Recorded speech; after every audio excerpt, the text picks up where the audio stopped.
Que la bénédiction de Dieu le Père, de Dieu le Fils et de Dieu le Saint-Esprit soit avec vous et toute votre famille. Soyez les bienvenus dans cet espace sacré, à ce moment que nous avons réservé.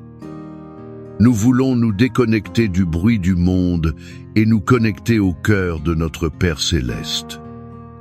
Je vous invite maintenant à respirer profondément et à relâcher les tensions de votre journée. Permettez au manteau de paix du Seigneur de vous couvrir entièrement. Imaginez par la foi que la présence de Dieu enveloppe maintenant votre maison. Elle est comme une forteresse de lumière.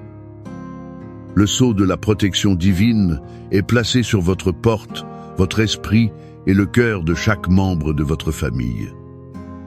C'est un temps de refuge, de guérison. C'est aussi un temps de rencontre avec celui qui aime votre famille plus que vous ne pouvez l'imaginer.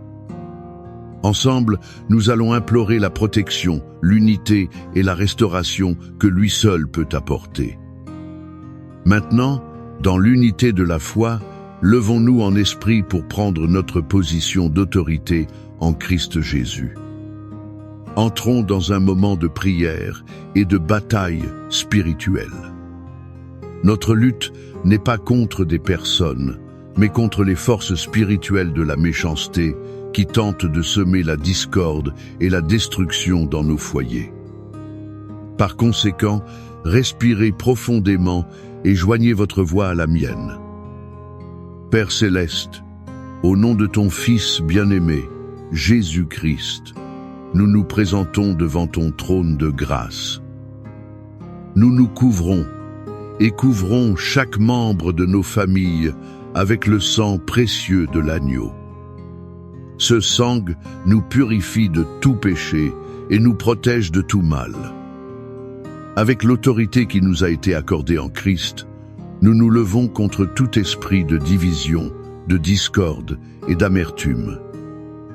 Nous nous levons également contre le manque de pardon et le ressentiment qui se sont infiltrés dans nos foyers. Nous déclarons que vous n'avez ni pouvoir ni autorité sur nos familles. Au nom de Jésus, nous brisons maintenant toute parole de malédiction, toute plaie et tout décret maléfique. Ces décrets ont été lancés contre notre maison, notre mariage et nos enfants. Nous annulons les effets de toute malédiction générationnelle et de tout schéma de divorce, de dépendance et de misère. Nous annulons aussi les effets de toute infirmité qui a traversé notre lignée. Nous déclarons qu'en Christ, nous sommes une nouvelle création. L'histoire de notre famille est réécrite par ta grâce et ta puissance. Nous réprimandons et ordonnons que tout esprit de rébellion, de désobéissance et de confusion se retire. Ces esprits attaquent l'esprit et le cœur de nos enfants. Qu'ils partent maintenant, au nom de Jésus. Nous déclarons que nos enfants sont l'héritage du Seigneur, qu'ils sont enseignés par Dieu et que grande sera leur paix. Nous défaisons toute ruse de l'ennemi, brisons tout lien d'amitié pernicieuse. Nous déclarons que nos enfants ont la pensée de Christ. Nous proclamons la victoire de Jésus sur chaque domaine de notre vie familiale. Là où il y avait la discorde, nous libérons la paix. Là où il y avait la douleur, nous libérons la guérison. Là où il y avait l'éloignement, nous déclarons la réconciliation et l'unité dans la puissance du Saint-Esprit. Amen. Maintenant, avec notre esprit fortifié, je veux vous inviter à vous asseoir aux pieds du Maître. Ouvrez votre cœur à l'une des histoires les plus belles et puissantes de toute l'Écriture. C'est une histoire qui révèle la profondeur du cœur de Dieu comme notre Père. Elle se trouve dans l'Évangile de Luc, chapitre 15, la parabole du Père et de ses deux fils, que nous connaissons comme l'histoire du Fils prodigue. Imaginons la scène. Un père aimant, propriétaire d'une grande propriété, avec deux fils. Le plus jeune, impatient et poussé par un désir égoïste de liberté, arrive devant son père. Il lui fait la demande la plus douloureuse qu'un fils puisse faire. « Père, donne-moi la part des biens qui me revient. » Essentiellement, il disait « Père, pour moi, tu es déjà mort. Je veux juste ce qui m'appartient. » Pouvez-vous ressentir ce coup de couteau dans le cœur de ce père? Malgré cela, le cœur brisé, il partage l'héritage et laisse son fils partir. Le jeune homme part dans un pays lointain. Là, la Bible dit qu'il dissipa ses biens en menant une vie de débauche. Il dépensa tout en fêtes et plaisirs éphémères, cherchant à combler un vide qui ne faisait que grandir. Et quand l'argent fut épuisé, une grande famine survint dans ce pays, et il commença à manquer de tout. Celui qui avait tout désirait maintenant manger les restes que les porcs mangeaient, et personne ne lui donnait rien. Au fond du gouffre, sale, affamé et complètement seul, l'Écriture dit qu'il rentra en lui-même. Il se rappela la maison de son père.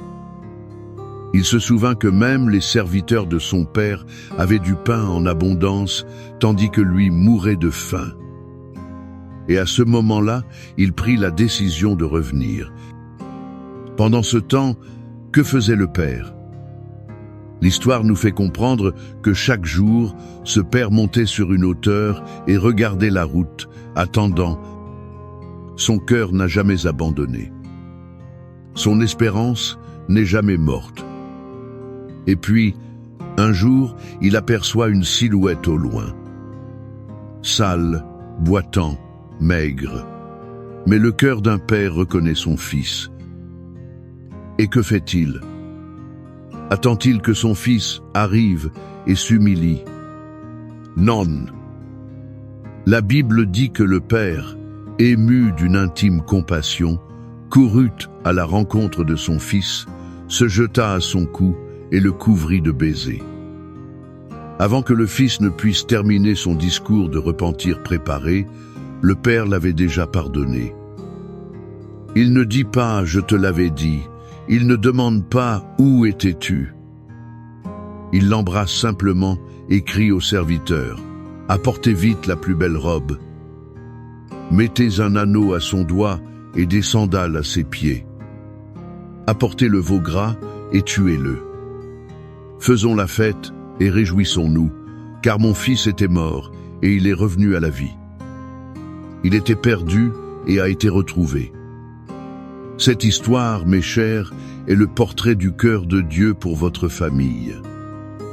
Et d'elle, nous tirons des leçons qui peuvent transformer notre foyer aujourd'hui. La première leçon est « l'amour de Dieu le Père n'abandonne jamais ».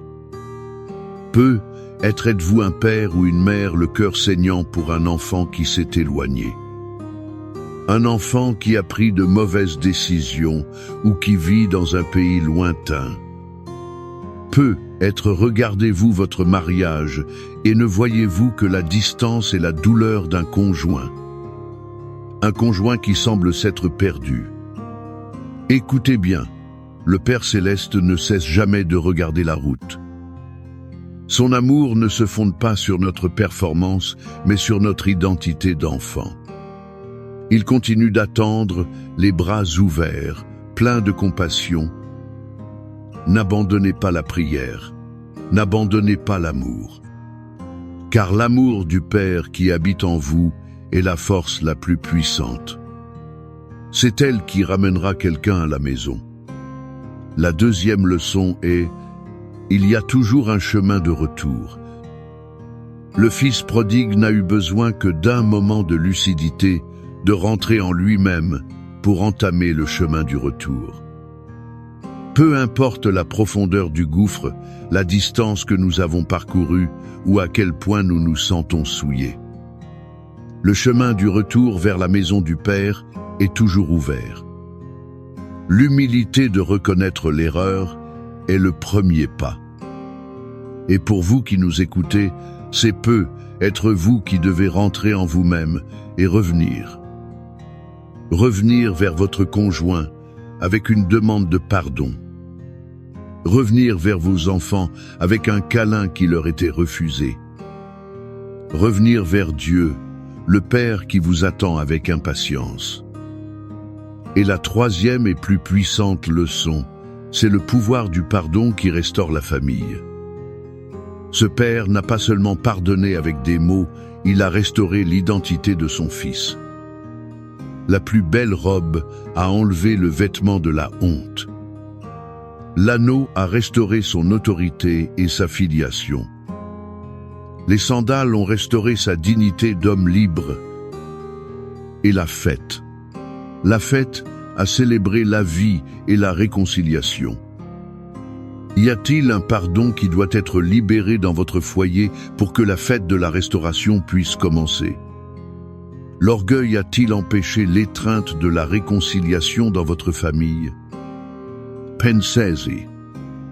Le pardon n'est pas un sentiment, c'est une décision qui ouvre les portes au miracle de l'unité.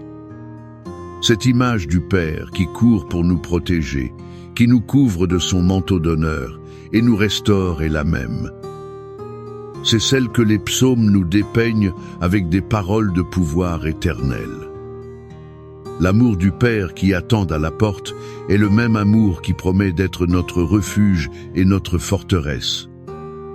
C'est pourquoi je veux vous inviter maintenant à recevoir les promesses contenues dans sa parole comme un décret divin sur votre maison. Le psaume 91 est le cri de guerre du Père sur ses enfants. C'est la promesse de sa protection inébranlable contre tout mal. Fermez les yeux maintenant, si vous le pouvez. Recevez cette parole non pas comme un poème ancien, mais comme la vérité de Dieu pour votre famille, aujourd'hui. Celui qui demeure sous l'abri du Très-Haut repose à l'ombre du Tout-Puissant. Je dis de l'Éternel, il est mon Dieu, mon refuge, ma forteresse, et je me confie en lui. Car c'est lui qui te délivre du filet de l'oiseleur et de la peste pernicieuse. Il te couvrira de ses plumes, et sous ses ailes tu trouveras un refuge. Sa fidélité est un bouclier et une cuirasse. Tu n'auras pas peur des terreurs de la nuit, ni de la flèche qui vole de jour, ni de la peste qui marche dans l'obscurité, ni de la destruction qui frappe en plein midi. 1000 tomberont à ton côté et 10 000 à ta droite, mais tu ne seras pas atteint. Seulement de tes yeux tu contempleras, et tu verras la récompense des méchants. Car toi, Éternel, tu es mon refuge. Tu as fait du Très-Haut ta demeure. Aucun mal ne t'arrivera, ni aucun fléau n'approchera de ta tente. Car il ordonnera à ses anges, à ton sujet, de te garder dans toutes tes voies. Ils te porteront sur leurs mains, de peur que ton pied ne heurte une pierre. Tu marcheras sur le lion et la vipère, tu fouleras le lionceau et le serpent. Parce qu'il m'aime tendrement, je le délivrerai. Je le mettrai en lieu sûr, car il connaît mon nom. Il m'invoquera, et je lui répondrai. Je serai avec lui dans la détresse, je le délivrerai et je le glorifierai. Je le rassasierai de longs jours et je lui montrerai mon salut. Père bien-aimé, à la lumière de ta parole, à la lumière de l'histoire de ton amour inconditionnel, nous nous approchons de toi en prière. Nous te remercions, car tu es le Père qui court à notre rencontre. Tu es le Dieu qui nous protège sous tes ailes et le bon berger qui nous guide. Et en ce moment, nous élevons devant toi chaque famille qui nous écoute. Seigneur, nous prions pour chaque fils et fille qui s'est égaré, qui vit dans un pays lointain, loin de toi et de sa famille. Père, qu'en cet instant précis, ton Saint-Esprit les fasse rentrer en eux-mêmes. Que le mal du pays, la nostalgie de ton amour envahissent leur cœur. Qu'ils trouvent la force et l'humilité de revenir. Nous déclarons que les chaînes de la dépendance, des mauvaises compagnies et de la rébellion sont brisées maintenant, au nom de Jésus. Prépare le cœur des pères et des mères à les accueillir avec le même amour et pardon que le Père de la parabole. Nous crions pour les mariages blessés, pour les conjoints qui vivent comme des étrangers sous le même toit. Souffle ton vent de renouveau. Seigneur, brise les murs d'orgueil, de ressentiment et de silence. Répands sur eux le pouvoir du pardon. Guéris les blessures, restaure la communication, le respect et l'amour. Que chaque couple redécouvre la joie de l'unité et du dessein que tu as pour eux. Nous prions pour les finances de chaque foyer. Comme promis dans le psaume 23, nous déclarons que le Seigneur est notre berger et que nous ne manquerons de rien.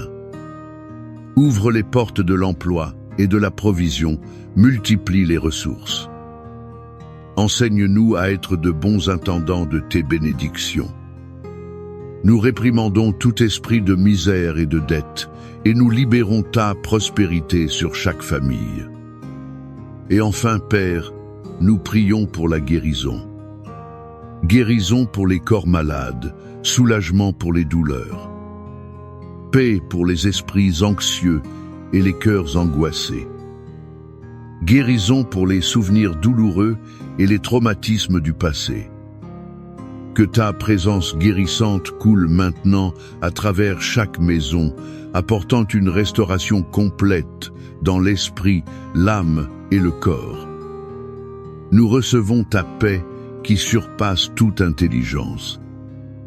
Et maintenant, je veux vous inviter à sceller cette prière, à faire de ce moment un acte prophétique. Écrivez ici dans les commentaires le nom de votre famille ou les noms pour lesquels vous intercédez. En écrivant, vous les placez devant l'autel de Dieu, en accord avec des milliers de frères et sœurs dans la foi. Déclarez: ma famille appartient au Seigneur. Que la certitude de l'amour du Père qui attend à la porte, la protection du Dieu Très-Haut qui vous garde de tout mal, soit sur vous. Et que le soin du bon berger qui pourvoit à tous vos besoins soit sur vous et toute votre maison, aujourd'hui et pour toujours. Que l'unité, la paix et la joie de la réconciliation fleurissent dans votre foyer comme jamais auparavant. Au nom du Père, du Fils et du Saint-Esprit. Amen. La musique de fond monte doucement puis s'arrête.